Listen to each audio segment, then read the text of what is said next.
Movie की शुरुआत होती है एक बहुत ही खूबसूरत लड़की से। उसका नाम मेलेफिसेंट था। उम्र लगभग 10-12 साल थी। उसके सर पर सींग थे, साथ ही उसके पास पर भी थी। वो एक प्यारी सी फेरी यानी परी होती है। वो एक जादू भरे खूबसूरत जंगल में रहती थी। अब तक उसने बाहर की दुनिया नहीं देखी थी। ये खूबसूरत जंगल ही उसका सब कुछ था। आप ये समझ लें कि उसने अब तक इंसानों को नहीं देखा था, मगर फिर भी वो अपने जंगल में बहुत खुश थी। जंगल में हर किस्म के क्रिएचर्स थे, मगर इंसान नहीं थे। वहाँ अजीब अजीब जानवर भी थे। एक दिन मेलेफिसेंट जंगल में कहीं जा रही थी। उसने एक छोटा लड़का देखा। वो उसकी उम्र का ही था, तो उसने पूछा, तुम कौन हो? तुम यहाँ क्या कर रही हो? उस छोटी लड़की ने मेलेफिसेंट को बताया कि मैं पास वाले किंगडम में रहता हूँ। मैंने यहाँ एक हीरा देखा था और उसे उठा लिया। मेलेफिसेंट उससे हीरे को वापस ले लेती है। वो कहती है कि चलो मैं तुम्हें तुम्हारे किंगडम तक छोड़ देती हूँ। उस लड़की ने कहा कि ठीक है, मगर क्या तुम मेरी दोस्त बनोगी? और अगर मैं फिर से इस जंगल में आया तो क्या मैं यहाँ खेल सकता हूँ? तो मेलेफिसेंट कहती है कि ये एक जादुई जंगल है और ये तुम्हारे लिए अच्छा नहीं है, मगर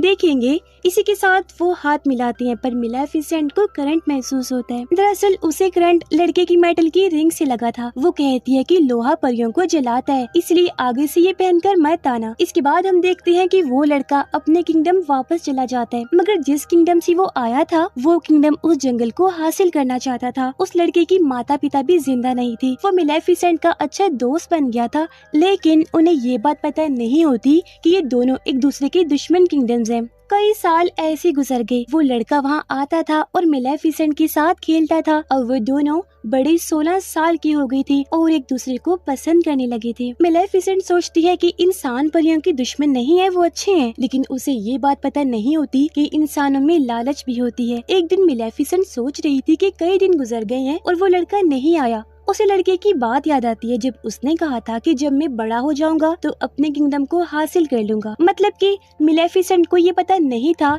कि वो लड़का पैसों का भूखा है। एक दिन मेलेफिसेंट अपने जंगल में बैठी थी। उसने देखा कि दूसरे किंगडम का राजा अपनी फौज और घोड़ों के साथ उस जंगल को हासिल करने के लिए आ रहा है। मेलेफिसेंट अपने जंगल की परी थी। उसे अपने जंगल को बचाना अच्छी तरह से आता था। वो खड़ी हो गई। उसने राजा से कहा कि तुम मेरे जंगल में नहीं आ सकते। राजा ने कहा कि मैंने तुमसे नहीं पूछा, और इसी के साथ उसने अपनी फौज को हुक्म दिया कि मुझे इसकी लाश चाहिए। अब राजा की फौज जंगल की तरफ बढ़ने लगी, मगर जंगल के अजीब क्रिएचर्स घोड़ों पर बैठकर उन पर हमला करने लगते हैं। अब राजा और उसकी फौज पूरी तरह से जख्मी हो जाती है। सारे इंसान वहाँ से डरकर भाग गए कि ये एक जादुई जंगल है और हम इनसे लड़ नहीं सकते। राजा अपने किंगडम वापस चला जाता है। राजा बहुत बूढ़ा और कमजोर हो गया था। उसने सब लोगों को इकट्ठा किया। वो कहता है कि तुम सबको पता है कि इस जंगल में बहुत खजाना है और मैं कब से कह रहा हूँ कि हम इस जंगल को हासिल करेंगे, मगर मेरी हालत की वजह से ना मैं वहाँ जा सकता हूँ न लड़ सकता हूँ। मगर मैं तुमसे वादा करता हूँ कि जो भी मेलेफिसेंट को मार देगा, मैं अपने बेटे की शादी उस इंसान से कर दूंगा। फिर उनमें से एक लड़का आगे आता है। वो कहता है कि ये काम मैं करूंगा। आप सब सुनकर हैरान हो जाएंगे कि वो लड़का कौन था। वो स्टीफन था, यानी वो छोटा लड़का जो मेलेफिसेंट के साथ खेलता था। अब हम देखते हैं कि स्टीफन जंगल में मेलेफिसेंट से मिलने जाते हैं। कई सालों बाद वो वहाँ गया था, इसलिए मेलेफिसेंट ने उससे पूछा कि इतने साल तुम कहाँ थी? क्या तुमने हमारी दोस्ती के बारे में जरा नहीं सोचा? वो कहता है कि मुझे माफ कर दो, मगर मैं तुम्हें नहीं भूला था। मैं यहाँ तुम्हें ये बताने आया हूँ कि हमारा राजा तुम्हें मारना चाहता है। अपना ख्याल रखना, मैं यहाँ तुम्हारी सुरक्षा के लिए आया हूँ। इसके बाद वो बात करने लगती है। मेलेफिसेंट कहती है कि मैं तुम्हें माफ करती हूँ, क्योंकि उसे नहीं पता था कि इंसान कितने बुरे हो सकते हैं। उसने स्टीफन पर यकीन कर लिया। स्टीफन जो लालची आदमी था, उसने मेलेफिसेंट को पानी में नशे की दवा पिला दी, जिससे वो बेहोश हो जाती है। फिर स्टीफन ने चाकू उठा लिया उसे मारने के लिए, लेकिन वो नाकाम रहता है। अगली सुबह जब मेलेफिसेंट उठी, उसने देखा कि उसके पैर नहीं है बल्कि वहाँ घाव थे। ये देखकर मेलेफिसेंट को अपनी आंखों पर यकीन नहीं आया। वो चीखने और रोने लगती है, क्योंकि उसके खूबसूरत पैर अब उसके साथ नहीं थे। अब वो परों वाली शहजादी नहीं रही। दूसरी तरफ हम देखते हैं कि स्टीफन मेलेफिसेंट के पैर लेकर राजा के पास गया। उसने कहा कि देखो, मैंने अपना वादा पूरा कर दिया है। राजा उससे खुश हो जाता है। पैर लेकर वो स्टीफन को इस किंगडम का राजा बना देता है। यहाँ उस लालची स्टीफन का सपना पूरा हो गया। उधर जंगल में हम देखते हैं कि मेलेफिसेंट उदास थी, क्योंकि अब वो उड़ नहीं सकती थी। मेलेफिसेंट जंगल में कहीं जा रही थी। उसने देखा कि एक शिकारी एक कौवा मारने वाला था। उससे ये बर्दाश्त नहीं हुआ। उसने फौरन उस कौवे को इंसान बना दिया। वो शिकारी डर कर वहाँ से भाग जाता है। वो कौवा जो इंसान बन गया था उसके पास आया और कहता है शुक्रिया, मगर आपने ये क्यों किया? तब मिलेफिसेंट कहती है कि मैं नहीं बता सकती, मुझे तुम पर बस दया आ गई थी। उस कौवे ने कहा कि अब मैं पूरी जिंदगी आपकी सेवा करूंगा, मैं आपकी हर बात मानूंगा। वो कौवा इंसान बनकर बहुत खुश था। मिलेफिसेंट भी उसकी बात मान जाती है। मिलेफिसेंट ने उसका नाम डेविल रखा। डेविल उसे अब इंफॉर्मेशन लाकर दिया करता था। मिलेफिसेंट को पता चलता है कि स्टीफन ने सिर्फ राजा बनने के लिए उसके पर काट दिए थे। उसने इंसानों से नफरत करना शुरू कर दिया। उसका इंसानों पर से भरोसा उठ गया था। फिर हम देखते हैं कि स्टीफन की शादी किंग की बेटी से हो जाती है। अब उसके घर एक प्यारी सी बेटी पैदा होती है। वहाँ बहुत सी खुशियाँ मनाई जा रही थी। मौका देकर मिलेफिसेंट भी वहाँ जाती है। उसने उस छोटी बच्ची को कर्स शराब दिया। उसने कहा कि तुम बहुत खूबसूरत हो, मगर जैसे तुम 16 साल की होगी, एक सुई तुम्हारे हाथ में चुभ जाएगी, उसके बाद तुम मर जाओगी। स्टीफन उसे रिक्वेस्ट करता है और कहता है कि तुम मेरा बदला मेरी बेटी से क्यों ले रही हो। तब मिलेफिसेंट कहती है कि मैं भी एक लड़की थी और याद करो तुमने मेरे साथ क्या किया। मिलेफिसेंट के दिल में अभी भी थोड़ी बहुत रहम दिली थी। उसने स्टीफन से कहा कि इसका एक हल है, अगर तुम्हारी बेटी को अपनी 16वीं बर्थडे पर सच्चा प्यार मिल गया तो उसकी जिंदगी बच सकती है। स्टीफन इस बात से परेशान हो जाता है। वो 3 छोटी परियों को बुलाकर कहता है कि मेरी बेटी को यहाँ से दूर ले जाओ, जब तक वो 16 साल की ना हो जाए उसे यहाँ मत लाना, वरना उस पर दिया हुआ श्राप सच हो जाएगा। इसके बाद वो जंगल पर हमला करने के लिए निकलता है, मगर वो ये नहीं कर पाता क्योंकि मिलेफिसेंट ने अपनी ताकत से जंगल का रास्ता बंद कर दिया था। कोई इंसान उस जंगल में नहीं जा सकता था। फिर हम देखते हैं कि स्टीफन की बेटी जो एक शहजादी थी, उसका नाम अरोरा था। वो 3 परियां उसे दूर ले जाती हैं, मगर मिलेफिसेंट को अब भी उसका पता था कि वो कहाँ रहती है। वो उसे डराने की कोशिश करती है, मगर वो छोटी बच्ची शहजादी अरोरा मुस्कुराने लगती है। अब मिलेफिसेंट का दिल उसके लिए नरम हो जाता है क्योंकि मिलेफिसेंट अच्छी परी थी। वो कोई जालिम औरत नहीं थी। वो 3 परियां जो शहजादी अरोरा का ख्याल रखती थी, वो लापरवाह थी। मिलेफिसेंट अक्सर अरोरा की जिंदगी बचाती थी। कभी वो पहाड़ से गिरती थी तो कभी पेड़ से। समय के साथ शहजादी अरोरा बड़ी हो गई, 15 साल की हो गई थी। मतलब अब सिर्फ 1 साल बचा था उसके श्राप के पूरा होने में। और वो परियां उसे जिस जगह लेकर गई थी, वो जगह ऊंची लकड़ियों से घिरी हुई थी। शहजादी अरोरा ने भी बाहर की दुनिया नहीं देखी थी मिलेफिसेंट की तरह, तो वो हैरान थी कि बाहर क्या है। एक दिन वो वहाँ देखने गई। इतने में उसने महसूस किया कि यहाँ कोई है। उसने कहा कि जो भी है सामने आओ, मुझे बहुत से सवाल करने हैं। अब मिलेफिसेंट वहाँ थी। वो शहजादी अरोरा के सामने आई। जब उसने उसे देखा, शहजादी अरोरा चीखी और कहा, तुम वही हो ना जो बचपन से मेरा ख्याल रखती थी? तुम मेरे सामने क्यों नहीं आती थी? तुम मेरी गॉड मदर हो, मैं तुम्हें पहचानती हूँ। और वो कौवा जो तुम्हारे साथ है, मुझे वो भी बहुत पसंद है। मिलेफिसेंट को इस जवाब की उम्मीद नहीं थी, तो वो भी अंदर से खुश हो गई। मिलेफिसेंट को अरोरा अच्छी लगने लगी। अब वो नहीं चाहती थी कि उसने जो श्राप दिया था वो पूरा हो। उनकी अच्छी दोस्ती हो गई थी। वो साथ रहती, साथ खेलते और माँ बेटी की तरह बातें करते। मगर जब शहजादी अरोरा सोती थी, मिलेफिसेंट अपनी ताकत से उस श्राप को वापस लेने की कोशिश किया करती थी। मगर उसे पता चलता है कि कई सालों का श्राप वापस नहीं लिया जा सकता, खास तौर पर तब जब उसके पूरा होने में टाइम कम रह गया हो। इस वजह से मिलेफिसेंट परेशान थी क्योंकि उसकी 16 बर्थडे करीब थी। फिर वो दुआ करती है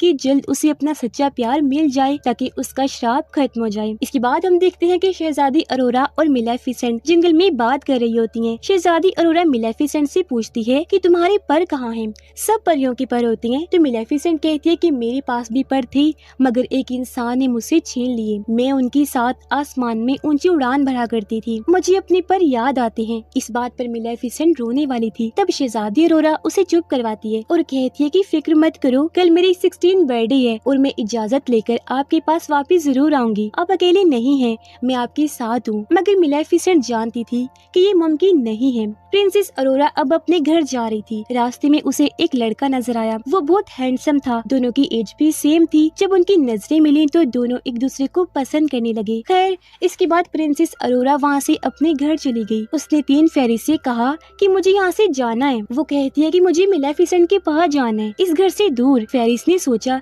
कि शायद उसे वो बात मालूम हो गई है कि उसके पेरेंट्स अभी भी जिंदा हैं और वो किंगडम जाना चाहती है। उन 3 फेरिस ने उसे सच बता दिया कि क्या हुआ था और एक बुरी फेरी है जो तुम्हें मारना चाहती है। उन्होंने बताया कि वो और कोई नहीं बल्कि मिलेफिसेंट है। ये सुनकर प्रिंसेस अरोरा को यकीन नहीं आ रहा था। उदास होकर वो मिलेफिसेंट के पास गई। उसने उससे पूछा कि क्या ये सच है जो मैंने सुना है? मिलेफिसेंट प्यार से कहती है कि हाँ, ये सच है। मैंने तुम्हें कर्ज दिया था, लेकिन अब मेरा दिल बदल गया है। मैंने ये सब तुम्हारे फादर की वजह से किया था। मैं नहीं चाहती कि तुम मरो। मुझे तुमसे मोहब्बत है। लेकिन प्रिंसेस अरोरा उदास थी। वो चली जाती है। वो उस किंगडम की तरफ जाती है। वहाँ जाकर वो अपने फादर को गले लगाती है, यानी किंग स्टीफन को। उसने अपने फादर से कहा कि मुझे आपकी बहुत याद आती है। उसके डैड को उन 3 फेरिस पर बहुत गुस्सा आता है। वो कहते हैं कि मैंने तुमसे कहा था कि प्रिंसेस को उसकी 16 बर्थडे के बाद लाना। फिर जब तुम्हें सब पता था तो तुम उसे यहाँ क्यों लेकर आई, जबकि कर्ज पूरा होने वाला था। अब उसने अपनी आर्मी को हुक्म दिया कि उसे वापस भेज दो। तब तक उसे एक कमरे में बंद कर दो। उसके आसपास कुछ नहीं होना चाहिए। लेकिन राजा कर्ज को थोड़ी रोक सकता था। जैसे प्रिंसेस अरोरा की 16 बर्थडे आई, कर्ज के असर से प्रिंसेस अरोरा वहाँ चली जाती है जहाँ पर 3 नीडल्स थी, 3 सुइयां। कर्ज की वजह से उसने नीडल को छुआ। वो बेहोश हो गई, गहरी नींद में चली जाती है। राजा परेशान था क्योंकि अब उसकी बेटी गहरी नींद में थी। वो कभी नहीं जागती। मेलेफिसेंट भी उदास थी। उसने उस लड़के को बुलाया जो प्रिंसेस अरोरा से रास्ते में मिला था। उसने सोचा कि शायद वो दोनों एक दूसरे को पसंद करते हैं। शायद अगर वो लड़का प्रिंसेस अरोरा से मिलने आए तो वो जाग जाए। फिर मेलेफिसेंट उस लड़के को उस जगह लेकर गई जहाँ प्रिंसेस अरोरा सो रही थी। उस समय फेरिस जो वहाँ मौजूद थी वो प्रिंसेस अरोरा का ख्याल रख रही थी। उन्होंने फादर से कहा कि आप अरोरा के फादर हैं, उसकी माथे को चूम लीजिए, शायद वो जाग जाए, शायद अब उसके ट्रू लव हैं। तब किंग स्टीफन ने कहा कि नहीं, मैं किसी का ट्रू लव नहीं हो सकता। मैंने मेलेफिसेंट को धोखा दिया था, इसलिए ये सब हो रहा है। अब मेलेफिसेंट उस लड़के को वहाँ ले जाती है और वो लड़का प्रिंसेस अरोरा के पास गया। प्रिंसेस अरोरा नहीं जागी। फिर मेलेफिसेंट को पता चल जाता है कि वो उसका ट्रू लव नहीं है। ये देखकर मेलेफिसेंट रोने लगी। उसने कहा, शहजादी, मुझे तुम्हारी बहुत याद आएगी। मैं तुम्हारी मुस्कुराहट को कभी नहीं भूलूंगी। ये कहते हुए रोने के साथ मेलेफिसेंट ने उसके माथे को चूमा। फिर वो वहाँ से जाने लगी। लेकिन तभी उसने पीछे से आवाज सुनी, रुक जाएं गॉड मदर। ये आवाज प्रिंसेस अरोरा की थी। जी हाँ, प्रिंसेस अरोरा का ट्रू लव मेलेफिसेंट थी, क्योंकि वो उससे दिल से प्यार करती थी। प्रिंसेस अरोरा ने मेलेफिसेंट से कहा कि मैं तुम्हारे साथ जंगल में रहना चाहती हूँ। तब मेलेफिसेंट उसे लेकर वहाँ से जाने लगी। लेकिन तभी किंग स्टीफन की आर्मी ने उन दोनों पर जलाने वाला जाल डाल दिया। वो एक आयरन का जाल था जो फेरिस को जला सकता था। मेलेफिसेंट मजबूर थी। फिर उसने अपने क्रो को ड्रैगन बना दिया। वो क्रो जो ड्रैगन था अपने मुंह से आग निकालता है। उसने सब लोगों को जला दिया जो वहाँ मौजूद थे। मेलेफिसेंट अब आजाद हो जाती है। लेकिन फिर किंग स्टीफन वहाँ आ जाता है अपनी बड़ी आर्मी के साथ। उसने आयरन का शील्ड भी पहना हुआ था ताकि हमेशा के लिए मेलेफिसेंट को मार दे। दूसरी तरफ प्रिंसेस अरोरा मेलेफिसेंट के पर देखती है। वो पर हिल रहे थे जैसे वो जान गए हों कि उनका मालिक वहाँ मौजूद है। प्रिंसेस अरोरा ने वो पर आजाद कर दिए, जिससे वो पर खुद ब खुद मेलेफिसेंट के साथ जाकर अटैच हो जाते हैं। मेलेफिसेंट ने फिर से उन्हें हासिल कर लिया और अब वो स्टीफन को अपने साथ उड़ा लेती है। स्टीफन उस पर हमला करने वाला था। इसकी वजह से दोनों बिल्डिंग से गिरने वाले थे। स्टीफन ने मेलेफिसेंट की परों को पकड़ लिया ताकि वो उड़ ना सके। लेकिन जैसे वो जमीन पर गिरने वाले थे, मेलेफिसेंट ने अपने पर खोल दिए और वो उड़ जाती है। इसकी वजह से स्टीफन जमीन पर गिर जाता है और वो मारा जाता है। यानी कि वो लालची इंसान अब इस दुनिया में नहीं था। सब कुछ ठीक हो गया था। अगले दिन हम देखते हैं कि मेलेफिसेंट ने सारी चीजें हटा दी जो उसने जंगल के चारों ओर लगाई थी। वहाँ फिर से फूल खिल गई, ग्रीनरी वापस आ गई। उसके बाद वो प्रिंसेस अरोरा से कहती है कि अब तुम इस जंगल की रानी हो। किंगडम और जंगल एक साथ मिल गए थे और सब कुछ बहुत खुशहाल हो गया था। बाद हम देखते हैं कि कुछ लोग इस जादुई जंगल में आते हैं। वो लोग वहाँ से कुछ जादुई क्रिएचर्स चुरा रहे होते हैं। इसी दौरान मेलेफिसेंट भी वहाँ आ जाती है। मेलेफिसेंट उनमें से 2 को पकड़ लेती है, लेकिन तीसरा आदमी वहाँ से भाग जाता है और वो क्रिएचर ले जाता है। वो आदमी वहाँ से किंगडम की तरफ भाग जाता है। वो वहाँ का एक दरवाजा खोलते हैं। अब वहाँ पर एक और आदमी होता है। हम देखते हैं कि उस आदमी का हाथ वहाँ एक सुराग से बाहर आता है। जो आदमी वो क्रिएचर चुरा कर लाया था वो उस दूसरे आदमी को वो दे देते हैं। उसके कपड़ों पर एक शाइनिंग फ्लावर लगा हुआ था और वो फ्लावर भी वो दूसरे आदमी को दे देते हैं और इन चीजों के बदले उससे पैसे लेते हैं। फिर हमें दिखाया जाता है कि उस किंगडम के लोग अभी भी दिल से मेलेफिसेंट को पसंद नहीं करते। वो सोचते हैं कि उसने उनकी शहजादी को चुरा लिया था और वो हमेशा से प्रिंसेस अरोरा को मारना चाहती थी। अब हम देखते हैं कि प्रिंसेस अरोरा जंगल में खुश है। वो वहाँ की रानी जो थी वो सभी क्रिएचर्स के साथ डांस कर रही थी।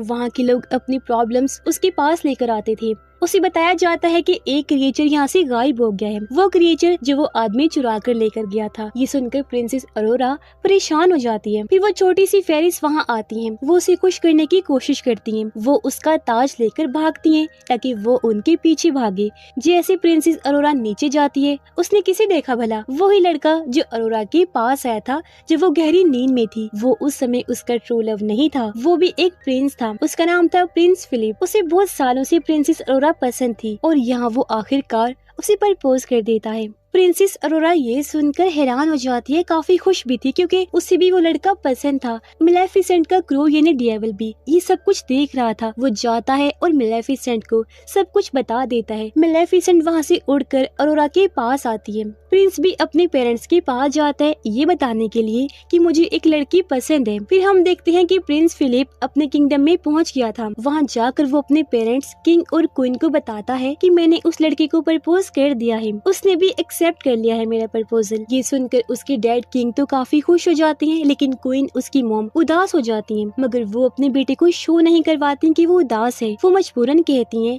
कि ठीक है, हम प्रिंसेस अरोरा और उसकी गॉड मदर मिलेफिसेंट को डिनर पर बुलाएंगे। अब मिलेफिसेंट प्रिंसेस अरोरा से बात कर रही थी। वो कहती है कि प्रिंसेस, तुम्हें एक दफा मुझसे पूछना चाहिए था शादी का फैसला लेने से पहले। और असली मोहब्बत जैसी कोई चीज नहीं होती, लड़के हमेशा धोखा देती हैं, इसलिए मैं तुम्हारा असली प्यार थी। मैं तुम्हें दिल से प्यार करती हूँ, इसलिए मैं तुम्हारे लिए हमेशा बेहतर सोचती हूँ। तब प्रिंसेस अरोरा कहती है कि प्लीज ऐसा मत सोचो, अगर आपको धोखा मिला है तो शायद बाकी दुनिया वैसी ना हो। मिलेफिसेंट कहती है ठीक है, मैं तुमसे प्यार करती हूँ, इसलिए तुम्हारे फैसले से सहमत हूँ। अब हम देखते हैं कि वो दिन आ जाता है जब दोनों फैमिलीज डिनर पर मिलेंगी। प्रिंस फिलिप की माँ अपने सीक्रेट क्लोजेट में जाती है। हम देखते हैं कि वो एक आयरन फैक्ट्री थी। जब क्वीन वहाँ से गुजर रही होती है, हम उसे शाइनिंग फ्लावर को देखते हैं। वहाँ वो क्रिएचर भी होती है जो उस आदमी ने चुराई थी। क्वीन वहाँ जाकर उस आदमी से कहती है कि जल्दी करो, अपना काम पूरा करो, समय बहुत कम है। वहाँ एक स्पिनिंग व्हील होता है और उस पर वही सुई होती है।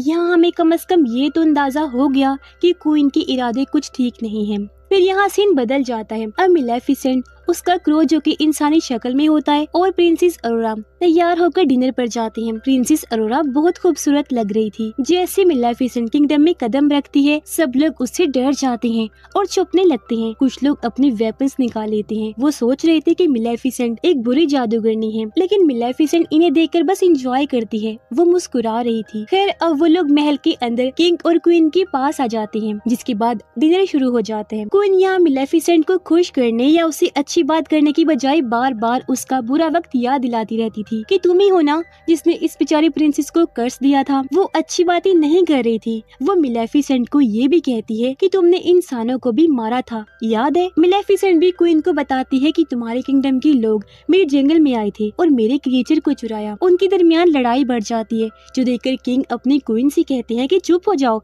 तुम क्या कर रही हो? लेकिन क्वीन नहीं रुकती। वो अजीब बातें करने लगती है। वो कहती है कि अगर मेरा बेटा और प्रिंसेस अरोरा शादी कर लें तो उसकी असली माँ कौन होगी? ये सुनकर मिलेफिसेंट को बहुत बुरा लगता है, क्योंकि वो खुद को प्रिंसेस अरोरा की असली माँ समझती थी। वो अपने पर फैलाकर सबको दूर गिरा देती है। क्वीन बिना वजह के डर कर किंग के पीछे छुप जाती है। किंग गिर जाते हैं। क्वीन जोर से चिल्लाने लगती है कि मिलेफिसेंट ने किंग पर जादू कर दिया है। प्रिंसेस अरोरा उस पर यकीन कर लेती है। वो मिलेफिसेंट से कहती है कि अपना जादू हटाओ, आप हर किसी पर जादू क्यों कर देती हो? मिलेफिसेंट उदास होते हुए कहती है, प्रिंसेस अरोरा तुम भी ये कह रही हो? मैंने कोई जादू नहीं किया मेरी जान। लेकिन प्रिंसेस अरोरा मिलेफिसेंट पर यकीन नहीं करती, क्योंकि क्वीन ने उसे अच्छी तरह कंट्रोल कर लिया था। फिर सोल्जर्स वहाँ आ जाते हैं और वो मिलेफिसेंट पर हमला करने वाले होते हैं। मिलेफिसेंट आखिरी दफा प्रिंसेस अरोरा से कहती है कि तुम मेरे साथ नहीं आओगी। प्रिंसेस अरोरा उसे कोई जवाब नहीं देती। वो क्वीन और किंग के साथ ही बैठी रहती है।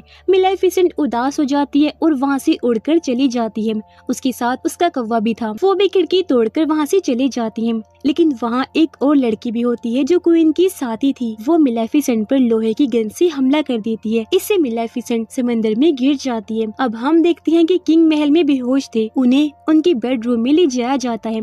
सब परेशान होते हैं। फिर उनका बेटा यानी प्रिंस फिलिप अपनी माँ क्वीन से कहता है कि डैड के माथे पर किस करो, आप उनसे सच्चा प्यार करती हो, उनकी वाइफ हो, शायद वो ठीक हो जाएं। लेकिन क्वीन अंदर ही अंदर अजीब एक्सप्रेशंस देती है, क्योंकि किंग उसका असल प्यार नहीं था और उसको इन कहानियों पर यकीन भी नहीं था। वो एक लालची औरत थी, लेकिन उसने ये सब फिर भी इसलिए कर दिया क्योंकि उसके बेटे ने कहा था। लेकिन फिर भी किंग होश में नहीं आए। जब अरोरा ये देखती है तो कहती है कि मैं मिलेफिसेंट से बात करूंगी कि उन्होंने जो कर्ज दिया है वो कर्ज खत्म कर दे। जैसे वो जंगल में पहुंचती है, सब कहते हैं कि हमने मिलेफिसेंट को अभी तक नहीं देखा, वो यहाँ नहीं आई है। उधर क्वीन की वो साथी समंदर पर नजर रख रही थी कि कब मिलेफिसेंट समंदर से बाहर आएगी और मैं उसे मार दूंगी। लेकिन वो देखती है कि एक क्रिएचर आती है और मिलेफिसेंट को ले जाती है। उसने तुरंत जाकर क्वीन को सब कुछ बताया। क्वीन कहती है फौरन उसे रोको। अब अरोरा उस किंगडम में वापस आ जाती है, लेकिन एक जादुई क्रिएचर भी उस किंगडम में आती है अपने घोड़े में छुपकर। वो क्रिएचर वहाँ पहुँचती है जहाँ पहले क्रिएचर को कैद किया हुआ था, तो वो आदमी उस क्रिएचर को भी कैद कर देता है। प्रिंसेस अरोरा क्वीन को कहती है कि मैंने मिलेफिसेंट को कहीं नहीं देखा, उन्हें कुछ हो तो नहीं गया कहीं। तब क्वीन कहती है कि टेंशन मत लो, वो स्ट्रॉन्ग है, वैसे कहीं गई होगी। फिर ऐलान किया जाता है कि अगले 3 दिनों में प्रिंस फिलिप और प्रिंसेस अरोरा की शादी है और हम सारी लड़ाइयाँ छोड़ना चाहते हैं, हम सुलह करना चाहते हैं और सब जंगल के क्रिएचर्स भी इस शादी में इनवाइट किए गए हैं। असल में ये उनका प्लान था। वो मिलेफिसेंट को मारने के लिए सब क्रिएचर्स को कैद करना चाहते थे ताकि कोई उन्हें बचा ना सके, फिर वो उस जंगल पर कब्जा कर ले। उधर मिलेफिसेंट होश में आती है।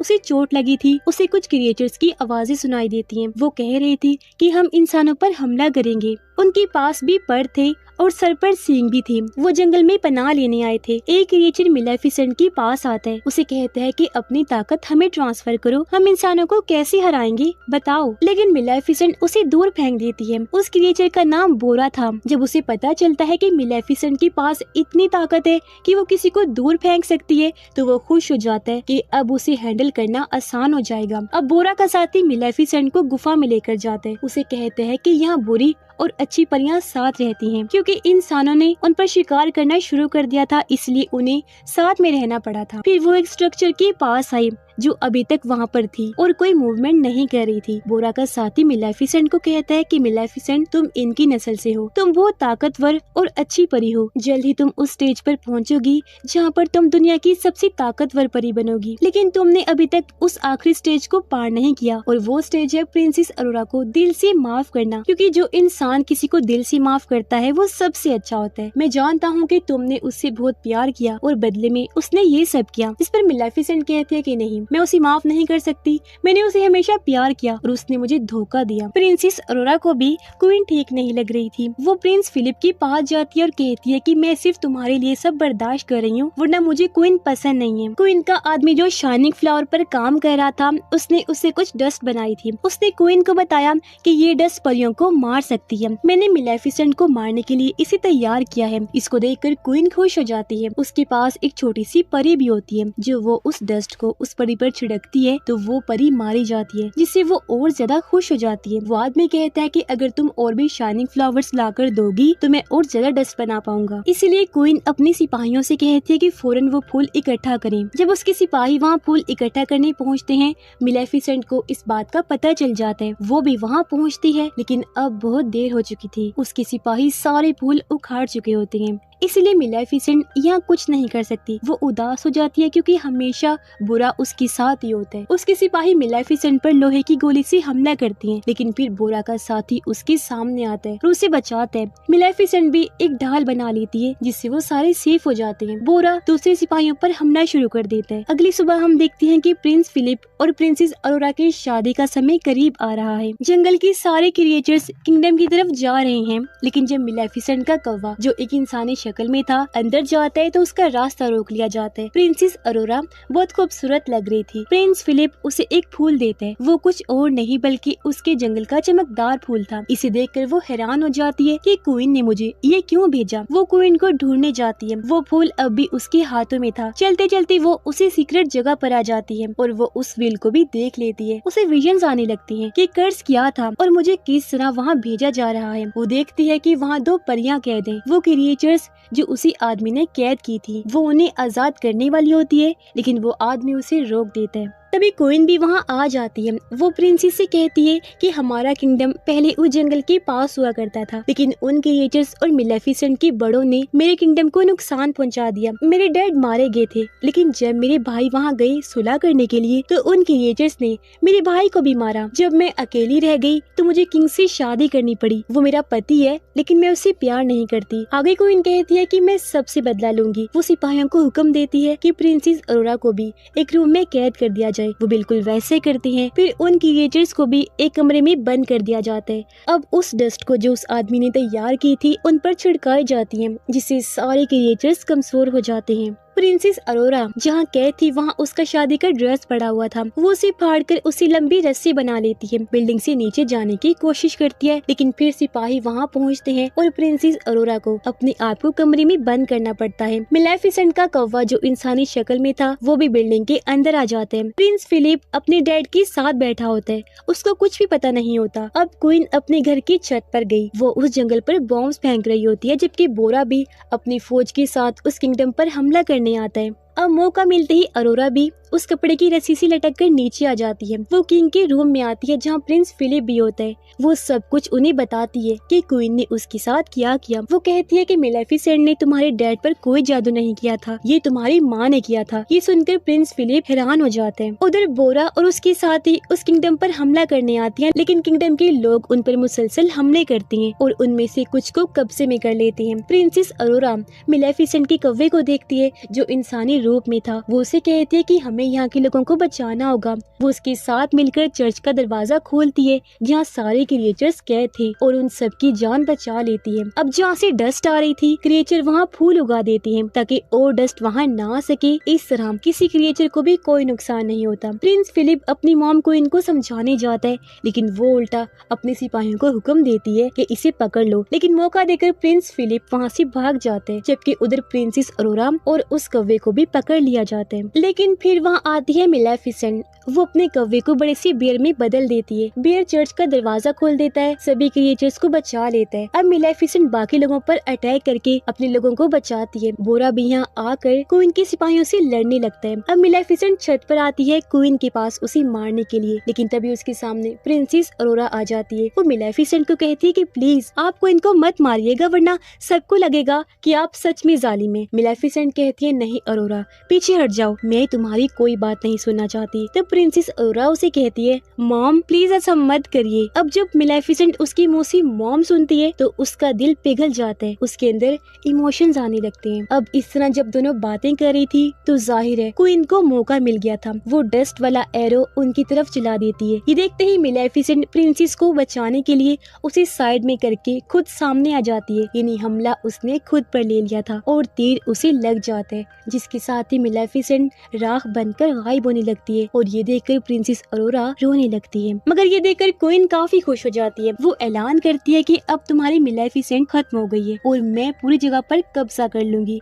लेकिन फिर हम देखते हैं कि प्रिंसेस अरोरा के आंसू मिलेफिसेंट की राख पर गिरते हैं। मिलेफिसेंट फिर से जिंदा हो जाती है, उसकी काफी बड़े बड़े पर आ जाती हैं। क्वीन गुस्से में आ जाती है और वो प्रिंसेस अरोरा को छत से नीचे गिरा देती है, लेकिन मिलेफिसेंट उसे बचा लेती है। प्रिंस फिलिप को भी अपनी माँ के बारे में सब कुछ पता चल जाता है, इसलिए वो भी मिलेफिसेंट के पास आते हैं। मिलेफिसेंट प्रिंसेस अरोरा और प्रिंस फिलिप की शादी के लिए मान जाती है। फिर छोटा आदमी भी मिलेफिसेंट के पास आता है जो उन क्रिएचर्स को कैद करके रखता था। वो उन क्रिएचर्स को आजाद कर देता है और उसे वो सुई भी वापस कर देते हैं जिससे वो कर्ज फैला था। सबको पता चल जाता है कि ये कर्ज असल में क्वीन ने फैलाया था और कर्ज के बारे में मिलेफिसेंट के दिमाग में डाला था। बोरा के लोग क्वीन को पकड़ लेते हैं और उसे नीचे फेंक देते हैं। मिलेफिसेंट उसे अपने जादू से एक बकरी में बदल देती है और उस जगह को फूलों से सजा देती है। फिर वो बोरा से कहती है कि तुम अच्छे क्रिएचर्स हो, तुम हमारे साथ रह सकते हो। इसके बाद वो अरोरा को शादी का जोड़ा पहनाती है। फिर वो ऐलान करती है कि हम सब एक होकर रहेंगे। इसके बाद प्रिंस फिलिप और प्रिंसेस अरोरा की शादी हो जाती है। किंग भी ठीक हो गई थी और वो भी बहुत खुश हो जाती हैं। सब लोग और क्रिएचर्स उनके लिए तालियां बजाने लगते हैं। दोनों किंगडम्स मिल जाते हैं और वो खुशी से रहने लगते हैं। फिर मिलेफिसेंट फिलिप और अरोरा से कहती है कि अब मैं जा रही हूँ, मैं वापस तब आऊंगी जब तुम्हारा प्यारा सा क्यूट सा बच्चा होगा। इसके बाद मिलेफिसेंट वहाँ से चली जाती है। सब कुछ पुरसकून हो जाता है और यहीं पर मिलेफिसेंट मूवी के दोनों पार्ट्स खत्म हो जाते हैं। मुझे तो ये मूवी काफ़ी पसंद आई। उम्मीद करते हैं कि आपको भी आई होगी। बाकी स्टोरी आपको कैसी लगी कमेंट बॉक्स में ज़रूर बताइएगा।